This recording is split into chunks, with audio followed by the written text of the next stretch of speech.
우리 아이들이 이 시간 함께 예배 드림에 대해서 감사하고요. 매주마다 시간 우리는 자녀들과 함께 예배를 드리는데 오늘 예배 전에 뒤에서 이렇게 잠깐 보는데 너무 귀하더라고요. 우리 애들이 앉아 있는 그 모습이. 요즘 제가 봤던 책이 예배에 대한 책이었거든요. 정말 우리가 예수님을 믿는다고 하는 것을 뭘로 드러내 볼까? 우리가 예수님 믿는다는 그 믿음이 실질적으로 어떻게 표현되어질까로 생각해 보면 다른 어떠한 종교적인 행위가 있을 수 있으나 예배를 통해서 우리의 믿음이 증명되어진다 라고 하는 그 내용을 접하고, 실질적으로 아브라함부터 하나님이 부르시고 하나님 가운데 나왔던 이들의 가장 대표적인 특징이 뭐였습니까? 제사 예배였거든요. 우리 아이들이 이렇게 나와서 예배하는 것, 반드시 하나님께서 여러분의 인생 속에 크신 은혜와 또 선한 길로 인도해 주실 줄로 믿습니다. 예배드리는 자들에 대해 하나님이 주신 그 은혜를 꼭 우리 자녀들이 많이 누릴 수 있도록 우리 부모님들은 또 격려도 하시고 또 축복도 해 주시면 좋겠습니다. 오늘 히브리서 10장 19절 20절은 우리 각각의 인생들이 하나님 앞에 예배할 수 있는 예배자로 세워지는 길이 열렸다라고 하는 것을 이야기합니다. 예수 그리스도의 피를 힘입어 성소에 들어갈 담력. 여기서 성소는 지성소를 이야기하죠. 언약궤가 있는 하나님의 임재의 그 자리에 우리가 예수 그리스도의 피를 힘입어서 들어갈 수 있게 되었다. 그래서 그 예수 그리스도로 말미암아 우리는 더 이상 다른 어떤 것이 필요치 아니하고 오직 1대1로 그분께 예배하며 찬양하며 영광 올려드리는 인생이 존재가 된 것이다 라는 것을 이야기합니다. 이런 은혜를 받은 우리들이 하나님 앞에 예배함에 있어서 제사함에 있어서 우리의 마음을 드리는 그러한 자세, 지금 우리가 수요일마다 이러한 이야기를 하기 위해서 묵상에 대한 이야기를 하는데요. 하나님 앞에 예배하는 우리들이 가장 먼저 중요하게 여겨야 되는 것이 바로 말씀입니다. 말씀. 그 하나님의 말씀을 우리 삶에 어떻게 실제적으로 살아내느냐를 통해서 우리의 믿음도 증명되어지고 우리가 참된 예배자라고 하는 것이 드러나 보여지게 된다. 이 여러분들에게 페이퍼 나눠드린 이 글을 쓰신 분이 정순고예요. 어디에 있는 고등학교입니까? 라고 묻지 마십시오. 그분 이름이 정순고예요. 제가 인터넷에 검색을 이렇게 좀 해봤더니 정순고 그러니까 순천고등학교가 많이 나오더라고요. 순고. 근데 이분 이름이 정순고예요. 정순고.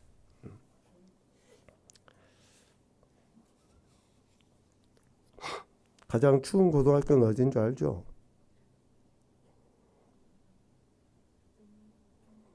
예? 아, 그래요. 냉동고. 예. 가장 추운 고등학교는 냉동고. 가장 추운 중학교는 냉방중. 정순고. 이분이 고요한 시간 묵상에 대한 글을 이렇게 남겨놓은 것을 지금 우리가 나누도록 하겠습니다. 우리 화면에도 제가 기록을 해놨는데요. 신앙은 속도의 싸움이 아니라 방향의 싸움이에요. 신앙은. 우리의 신앙, 우리의 믿음은 빨리 가는 것이 중요한 게 아닙니다. 아니, 방향이 잘못되어 있는데 빨리 가서 1등 한다고 하면 무슨 의미가 있습니까? 그리고 우리의 신앙은 양의 싸움이 아니에요. 밀도, 질의 싸움입니다. 제가 이것을 묵상하면서 뻥튀기가 생각나더라고요. 뻥튀기. 그리고 솜사탕. 우리 뻥튀기 같은 거 보면 쌀 요만한 거 한 톨 넣잖아요. 그러면 그냥 대여섯 배 이렇게 뻥 튀겨져요. 근데 쌀 한 톨로 있을 때는 우리가 아무리 손으로 짓누르려 해도 으깨집니까? 안 됩니까? 으깨지지 않아요. 그런데 뻥튀기 하나는 아무리 부피가 커도 어때요? 손으로 살짝만 이렇게 뭉개도 금세 뭉개져 버려요. 솜사탕 여러분 아시잖아요. 뭐 이렇게 부풀려져 있어요. 그런데 힘을 줘서 이렇게 똘똘 뭉치면 정말 요만한 사탕에 지나지 않아져요. 우리가 막 양을 엄청나게 많이 한다라고 자랑하고 그것이 마치 본질인 것처럼 이야기하는데 우리의 신앙은 실질적인 질이에요. 질. 순도. 순금과 같은 불순물이 많이 있는 것이 많이 섞여져 있는 그 한 대야가 있는데 무슨 의미가 있습니까? 그래서 우리가 예수 그리스도를 믿는다고 할 때의 그 믿음은 신앙은 실질적인 질의 싸움입니다. 얼마나 내가 순수하고 순결하게 즉 거룩하게 하나님의 말씀에 대한 태도를 보이느냐. 그러다 보면 속도보다는 방향을 추구하게 돼 있어요. 여러분 그 불순물을 제거하는 작업이 쉽습니까? 몇 번 반복하고 또 하고 또 하는. 그러니까 시간은 많이 들이면 들이겠지만 정작 얻어지는 것은 적은. 그런데 적지만 그것이 강력한 힘을 드러내거든요. 그래서 우리 1년에 성경 1독씩 합시다. 하면 좋아요. 더 많이 읽으십시오. 참 좋습니다. 그런데 강조하는 것은 뭐예요? 생각을 많이 하셔야 돼요.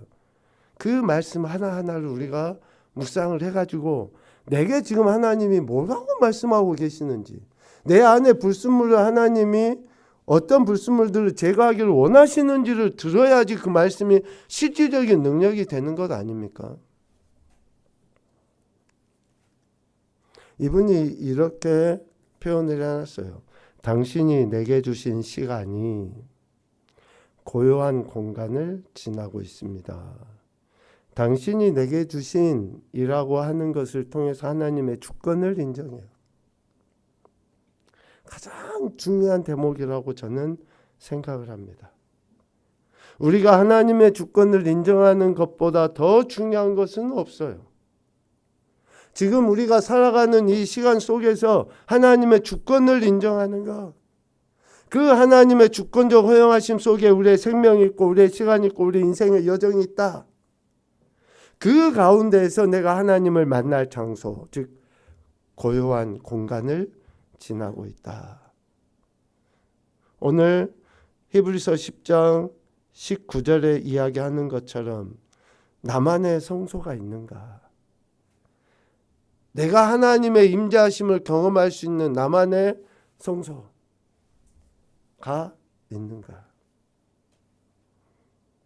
하나님의 주권적 허용하심 속에 우리 인생이 있는데 그 시간 속에 주님과 친밀한 교제 교통을 나누는 그러한 시간과 장소를 구분하여 드리고 있는가? 하나님을 만나는 자리, 말씀을 듣는 자리, 또 어쩌면 내 자신을 토로하는 자리로 나가야 한다는 거죠. 내 자신을 그렇게 하나님 앞에 드리는 그러한 시간을 살아가고 있는가?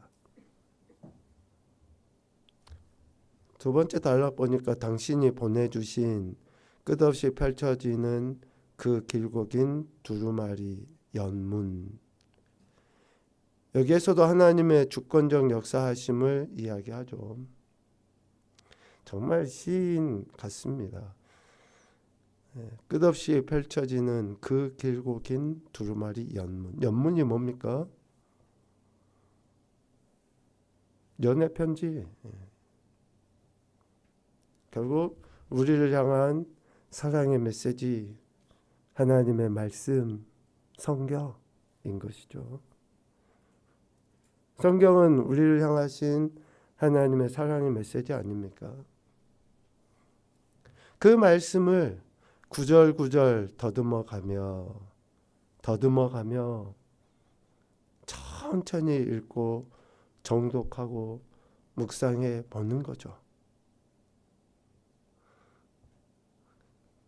연애 편지 다 받아보셨습니까 혹시? 우리 자녀 아이들 빼고. 연애 편지는 딱 한 번 보고 나서 휙 던져버립니까? 스크랩 해가지고 그냥 파일에 이렇게 꽂아 놓고 한 번씩 이렇게 보고 그러지 않았습니까? 참 썰렁하네요. 진짜 이런 경험도 없는 성도들하고 제가 목회를 하고 있으니 진짜 연애 편지 연문이잖아요. 더듬어 가는 거예요. 읽어보고 또 읽고. 단어를 몰라서가 아니잖아요. 어떤 내용인지 몰라서가 아니에요. 연애 편지라고 기록되어져 있는 그 편지의 내용을 몰라서 또 읽어보고 하는 게 아니에요. 어떤 단어를 썼지 궁금해서 보는 게 아니에요. 왜 봅니까? 그 연애 편지를 쓴 이의 마음을 느끼고 싶어서 편지를 또 읽고 하는 거예요. 그가 날 사랑한다고 하는데 그 사랑의 마음을 또 느끼고 싶어서 또 알고 싶어서 편지를 또 읽고 하는 거예요. 우리가 성경 말씀 여러분 10년, 20년, 30년 신앙생활 하는 사람들은 대충 성경의 내용이 어떤 건지 다 알아요. 창세기부터 계시록까지. 여러분 지금까지 읽은 거 뭐 10번, 20번일 수도 있고 그 많이 읽었던 내용들을 통해서 성경의 대충 내용 다 알아요. 여러분 성경 본문만 요한복음 1장 해놓으면 대충 목사님이 어떤 설교 하겠지 대충 머리로 알잖아요. 우리가 그런 감각을 얻기 위해서 성경을 읽는 게 아니에요. 하나님이 우리에게 대한 그 마음이 어떠하신지를 다시금 확인하고 또 깨닫고 누리고 싶어서 기뻐하고 싶어서 즐거워하고 싶어서 또 보는 거예요. 하나님의 말씀은 그렇게 대하는 거예요. 그렇게 대하는 거. 뭐가 궁금합니까? 이미 하나님은 우리를 사랑한다고 다 해놨는데 어떤 내용이 궁금해서 성경을 읽는 거예요. 얼마나 날 사랑하고 계시는지를 그걸 또 느끼기 위해 어렴풋한 당신의 그림자를 붙드노라면 즉 더듬어가는 그 목적 어쩌면 묵상의 1차적인 목적을 지금 이야기해요. 당신의 그림자를 붙드노라면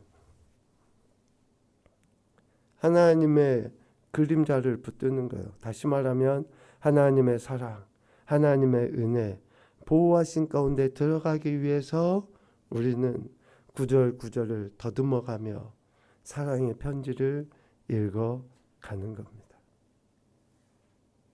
하나님의 말씀을 읽으면 그 말씀을 통해서 날 사랑하시고 나에 대한 계획하심과 또 때로는 나를 선한 길로 인도하시고자 하는 그런 교훈과 책망과 훈계들을 들음으로 인해서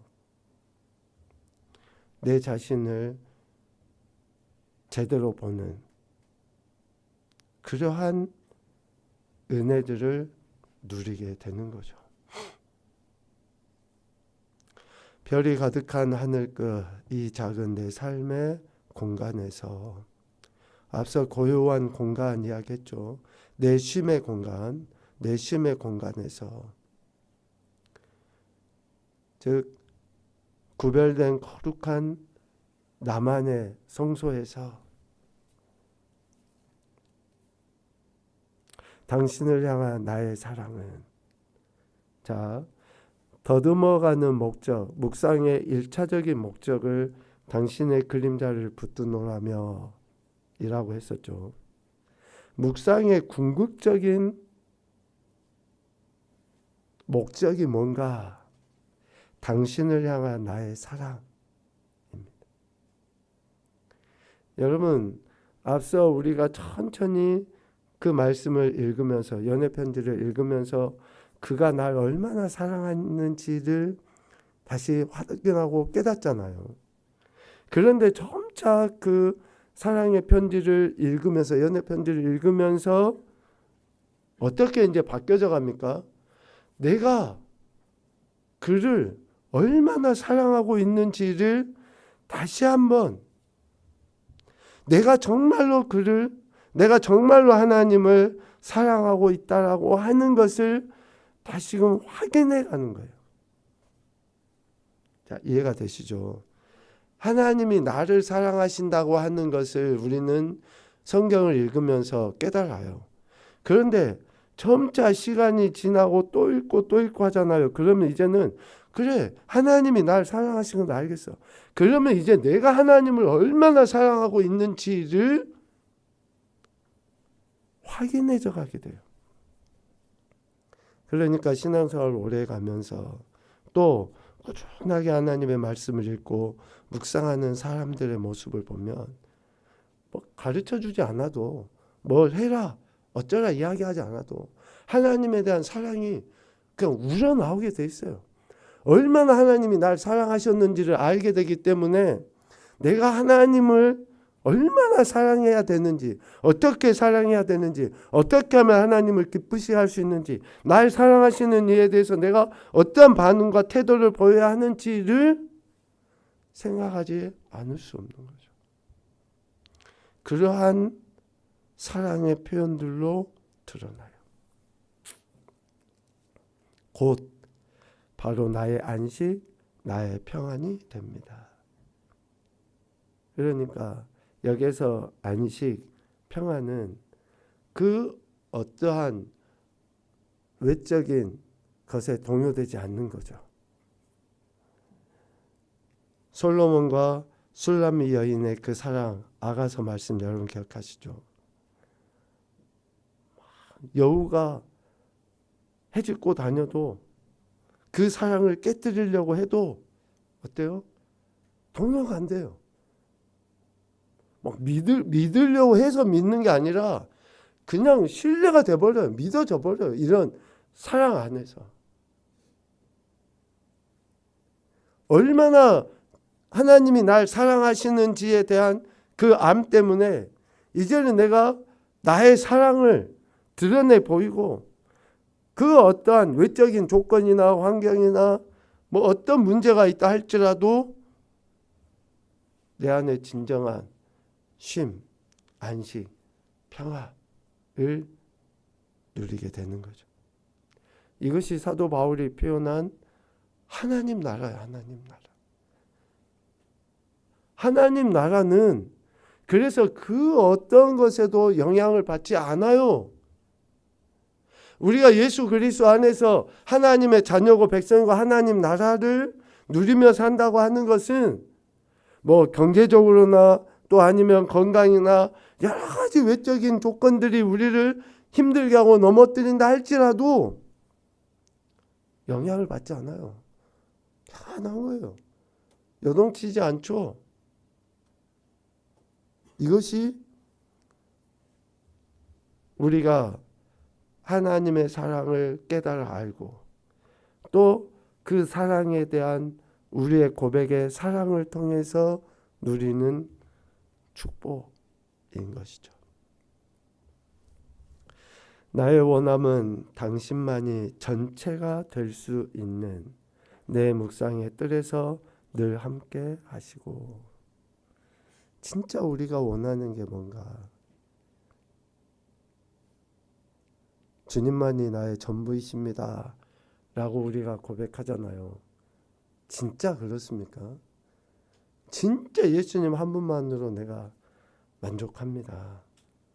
예수님만이 나의 전부이십니다. 라고 그렇게 진짜 고백해지는가? 먹는 것, 마시는 것, 입는 것이 좀 부족해도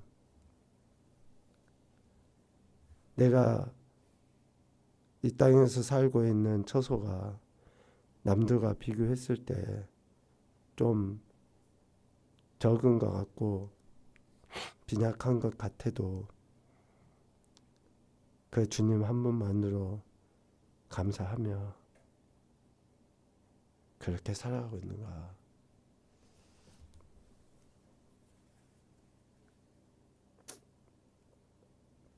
내 묵상의 뜰에서 늘 함께 하시고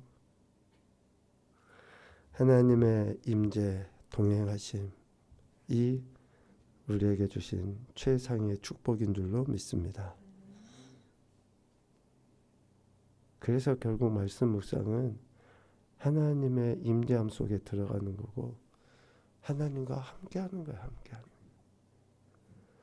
말씀을 천천히 생각해 보면 곱씹어 보면 제가 그 단어가 얼른 생각이 안 나네요. 그 무슨 쌀 있잖아요. 올개쌀 같은 거. 그거 한 줌 넣고 이렇게 씹어 먹었던 그 기억이 있거든요.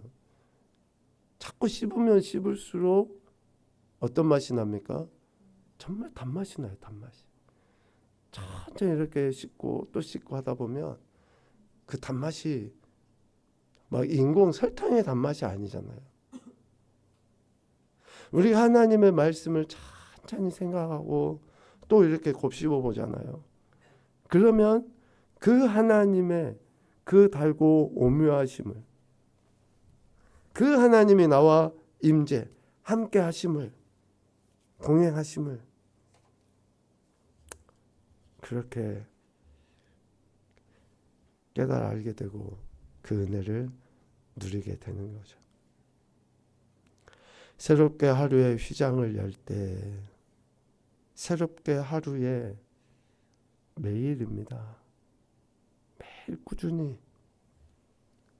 저는 여기에다가 좀 아침이라는 시간을 넣어보고 싶습니다. 아침. 물론 저녁에도 조용한 시간에 하실 수 있는 것 뭐 있을 수 있죠. 그런데 아침 좀 일찍 일어나서 이른 시간에 하나님의 말씀을 천천히 묵상해보고 되뇌어보고 하루를 시작한다면 하루에 해야 할 일들이나 또 만나야 될 사람들이나 또 어떤 관계성 속에서 그런 일들을 해나갈 때 그 말씀이 기준이 돼서 우리가 우리 자신을 보호할 뿐만 아니라 또 바른 태도들을 통해 하나님의 영광도 드러내는 그러한 은혜들이 있겠죠. 휘장을 여는 거예요. 고요한 공간, 또 내심의 그런 공간으로 나가는 거죠. 그렇게 할 때에 어떤 은혜가 주어집니까? 거듭 태어나는 구원의 확신. 그러니까 말씀을 묵상하면 할수록 우리는 구원의 확신을 가질 수밖에 없어요. 왜 사람들이 예수님 믿는다고 하면서 구원의 기쁨이나 감사, 감격이나 확신이 덜할까? 왜 조그만 문제들이 생기면 이렇게 안달복달할까? 또 하나님이 아닌 다른 방법들을 왜 찾으려고 그렇게 할까? 뭐 언젠가도 이야기했지만 연초가 되면 점쟁이 집이 바쁘다 그러잖아요. 바빠. 안 믿는 사람들 때문에 문제가 아니라 교회 다닌다고 하는 직분자들이 하도 많이 와서 점쟁이 집들이 바쁘다 그러잖아요.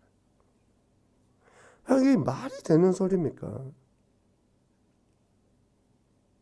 왜 저들 안에 구원의 확신이 없는가? 왜?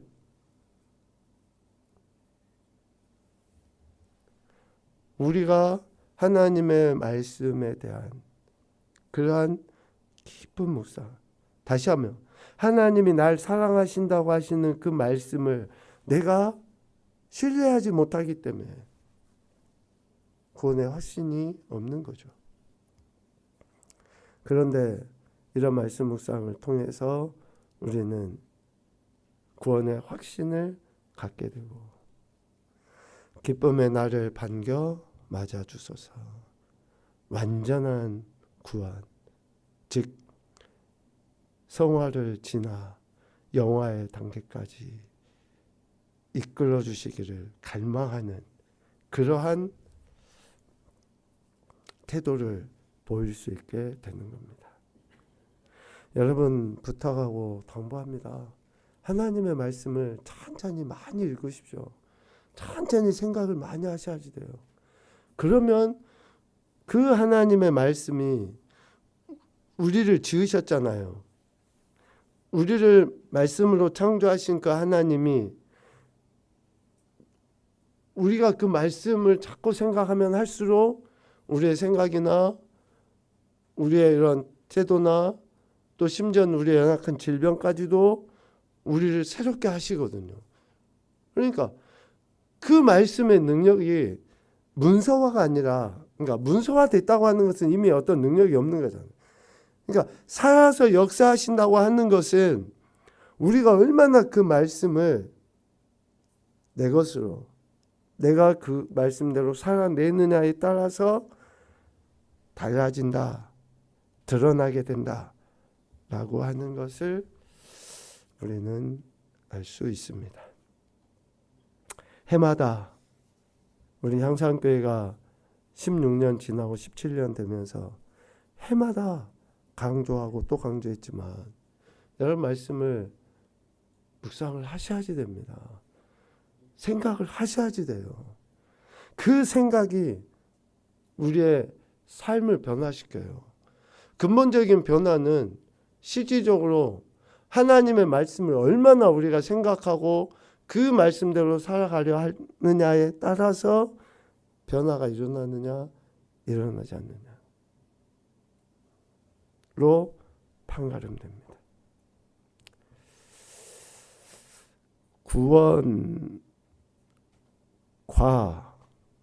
관계없다라고 여러분들이 여기실 수도 있지만 구원은 예수 그리스도를 믿으면 구원받습니다. 그런데 예수 그리스도를 믿는 믿음으로 말미암아 구원받고 우리가 사는 이 땅의 삶 속에서 하나님 나라를 실제적으로 누리며 살아가기 위해서는 반드시 말씀을 묵상하고 그 말씀에 다스림을 받아야지 우리가 영, 혼, 육이 우리의 지, 정, 의가 그분께 굴복되어질 때에 참된 평강, 쉼을 얻어 누릴 수 있다라고 하는 것을 말씀드립니다. 정리하죠.